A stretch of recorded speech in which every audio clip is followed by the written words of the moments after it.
साई राम भक्तों, शुभ गुरुवार। बाबा के चरणों में कोटि कोटि प्रणाम। श्री साई चरित्र अध्याय 21 का प्रथम भाग।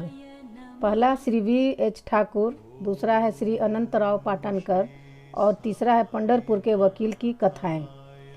इस अध्याय में हेमाड़पंत ने श्री विनायक हरिश्चंद्र ठाकुर V.A. श्री अनंतराव पाटनकर पुणे निवासी तथा पंढरपुर के एक वकील की कथाओं का वर्णन किया है। ये सब कथाएं अति मनोरंजक हैं। यदि इसका सारांश मनन पूर्वक ग्रहण कर उन्हें आचरण में लाया जाए तो आध्यात्मिक पथ पर पाठकगण अवश्य अग्रसर होंगे।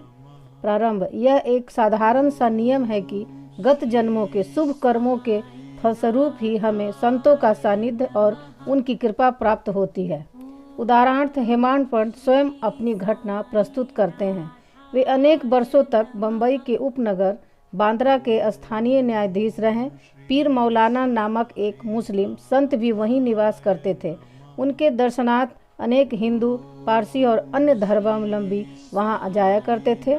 उनके मुजावर पुजारी ने हेमाड़पंत से भी उनका दर्शन करने के लिए बहुत आग्रह किया, परंतु किसी न किसी कारणवश उनकी भेंट उनसे न हो सकी। अनेक वर्षों के उपरांत जब उनका शुभ काल आया तब वे शिरडी पहुँचे और बाबा के दरबार में जाकर अस्थायी रूप से सम्मिलित हो गए। भाग्यहीनों को संत समागम की प्राप्ति कैसे हो सकती है? केवल वे ही सौभाग्यशाली हैं जिन्हें ऐसा अवसर प्राप्त हो। संतों द्वारा लोक शिक्षा का कार्य चिरकाल से ही इस विश्व में संपादित होता आया है। अनेक संत भिन्न भिन्न स्थानों पर किसी निश्चित उद्देश्य की पूर्ति के लिए स्वयं प्रकट होते हैं। यद्यपि उनका कार्य स्थल भिन्न होता है, परंतु वे सब पूर्णतः एक ही हैं। वे सब उस सर्वशक्तिमान परमेश्वर की संचालन शक्ति के अंतरंग एक ही लहर में कार्य करते हैं। उन्हें प्रत्येक के कार्य का परस्पर ज्ञान रहता है और आवश्यकता अनुसार वे परस्पर पूर्ति भी करते हैं, जो निम्नलिखित घटना द्वारा स्पष्ट है। Shri V.H. Thakur V.A. Revenue विभाग में एक कर्मचारी थे।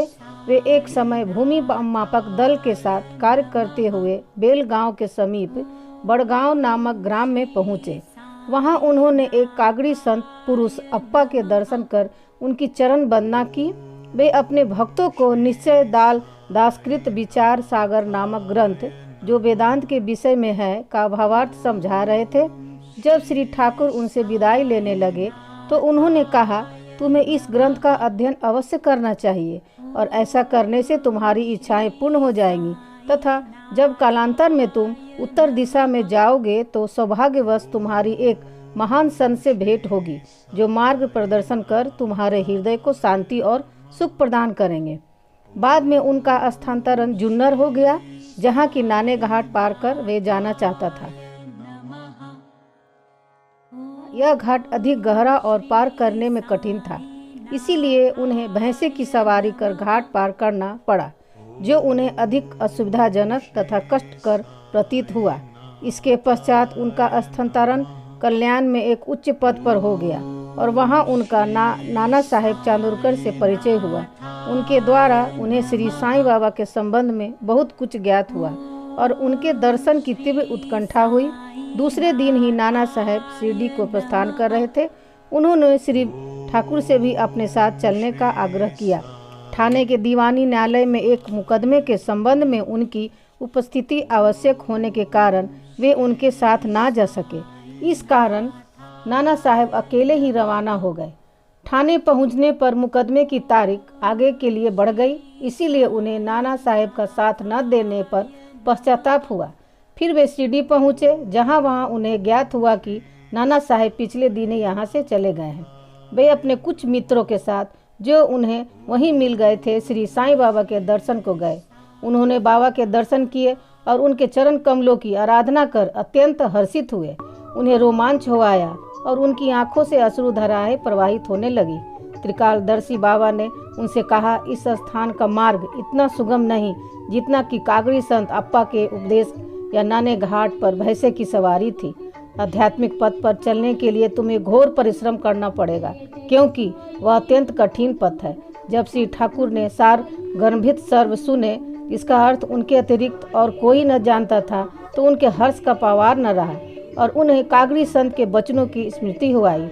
तब उन्होंने दोनों हाथ जोड़कर बाबा के चरणों पर अपना मस्तक रखा और उनसे प्रार्थना की कि प्रभु मुझ पर कृपा करो और इस अनाथ को अपनी चरण कमलों की शीतल छाया में स्थान दो। तब बाबा बोले, जो कुछ अप्पा ने कहा था वह सत्य था, उसका अभ्यास कर, उनके अनुसार ही तुम्हें आचरण करना चाहिए। व्यर्थ बैठने से कुछ लाभ न होगा। जो कुछ तुम पठन करते हो उसको आचरण में भी लाओ, अन्यथा उसका उपयोग ही क्या।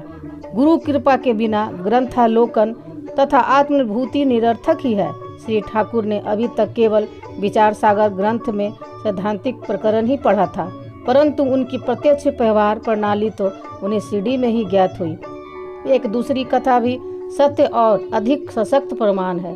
बोलो श्री सद्गुरु साईनाथ महाराज की जय। अब इसका हम अगले अंक में पढ़ेंगे। साई नमो नमः, साई नमो नमः, श्री साई नमो नमः, जय जय साई नमो नमः, सद्गुरु साई नमो नमः।